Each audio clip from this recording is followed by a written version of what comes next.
Hey guys, what's up? It's Kesvi. Welcome back to my channel. If this is your first time, welcome. If it's not your first time, also welcome. This video is 5 things to do in Whistler that are A, COVID safe, and B, not skiing or snowboarding, because I know Whistler is known for its skiing as this mountain. I know Whistler is known for its mountain, but not everyone who goes there wants to ski or snowboard the whole time. So these are 5 COVID friendly things that you can do while you're in Whistler.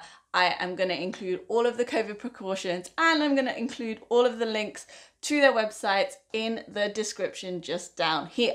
So keep a lookout for that. If you haven't seen my other 5 of series, I've done another video about Kitsilano, which I'll link just up here for you guys. If it is your first time, my name is Kesvi. I do travel content, and I also talk about being a background actor. So if that seems like something that you want to hear about, then you should definitely hit that subscribe button. Do it, do it, do it, do it. I know you want to do it. Hit subscribe, hit subscribe. And also go follow me on Instagram at lovefromkeshvi and TikTok. I literally just filmed like 10 TikToks in a row because I was like, I need to film some TikToks. I haven't done it so long, and I was like dancing the whole time, and I am tired now. I'm so tired. So without further ado, let us get on with this list.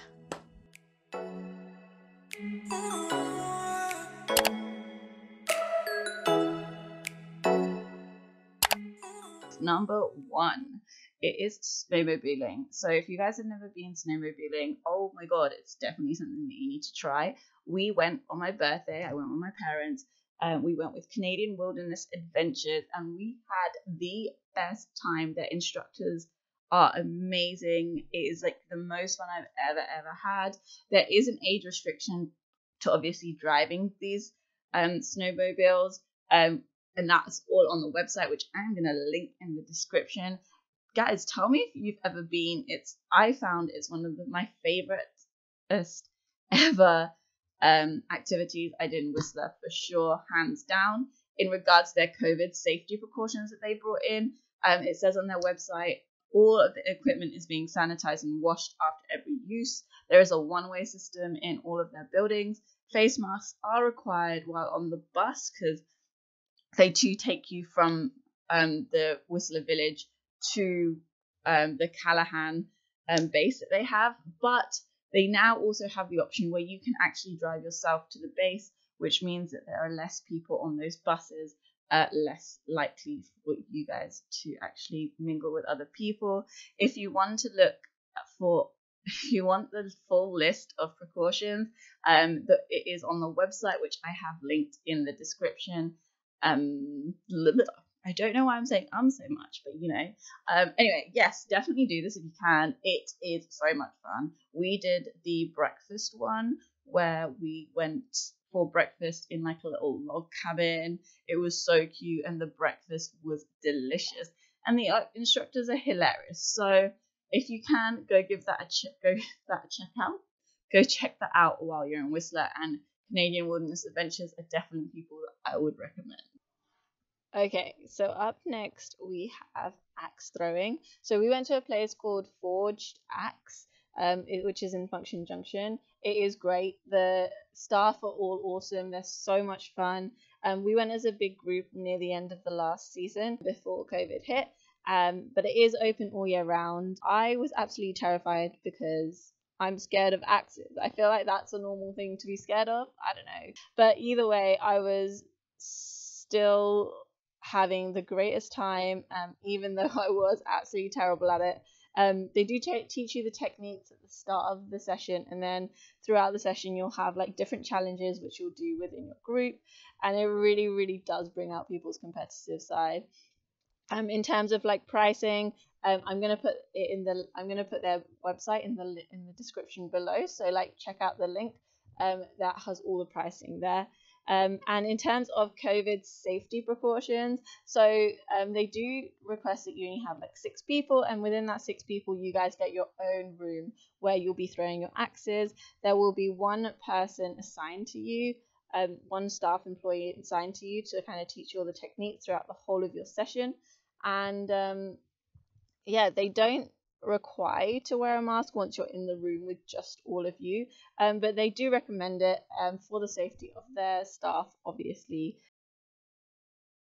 So up next is zip lining. Normally people say zip lining is more of a summer thing, but we did it in the winter and it was so much fun. If I have any advice for people doing it in the winter, take gloves, wear like as many layers as you possibly can, and wear really thick socks because your hands get frozen otherwise. Um, but apart from that, you get to see so many different parts of the mountain that you wouldn't normally. The zip lines are definitely longer than you expect them to be.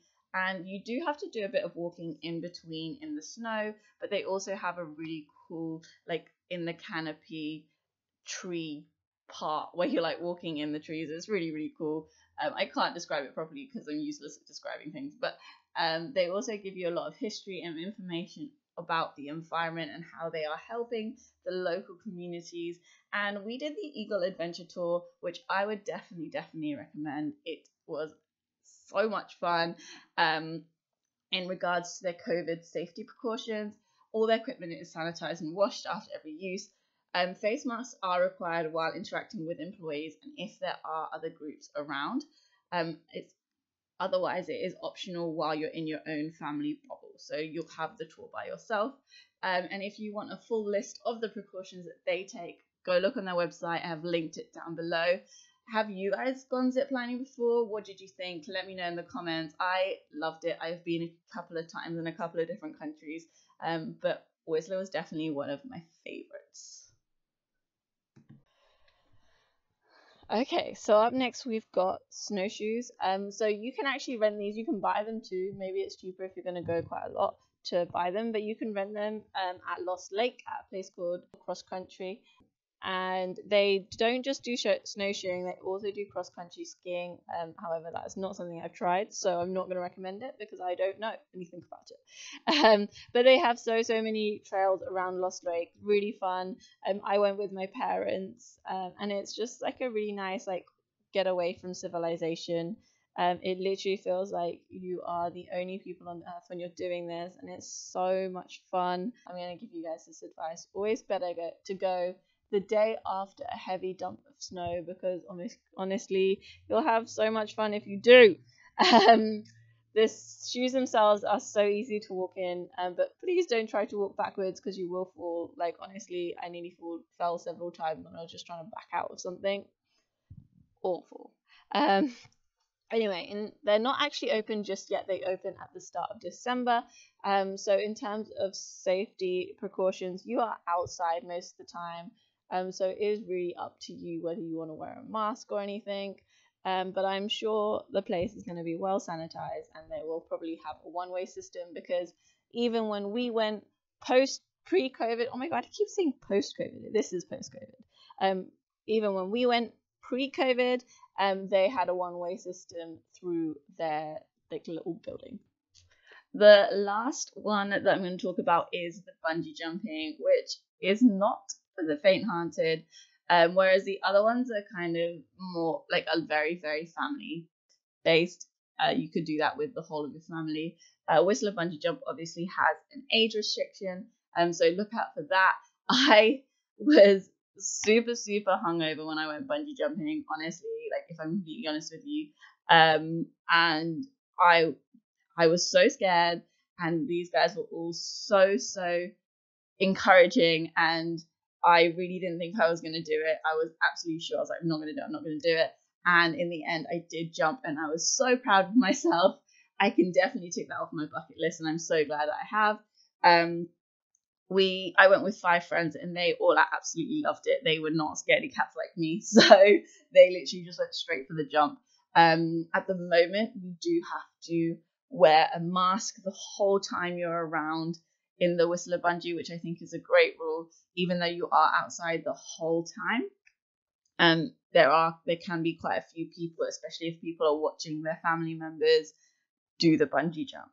So they do have now a reduced capacity, social distancing guidelines. So for example, different groups have to stay 2 meters apart from each other. There is a plastic barrier on the sales desk.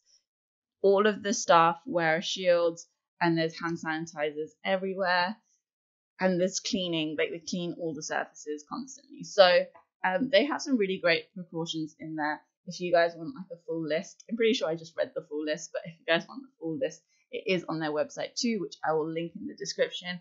Have you guys been bungee jumping? Because for real, it scared the absolute crap out of me. And I don't know if I'll ever do it again, but I'm definitely glad I ticked it off the bucket list.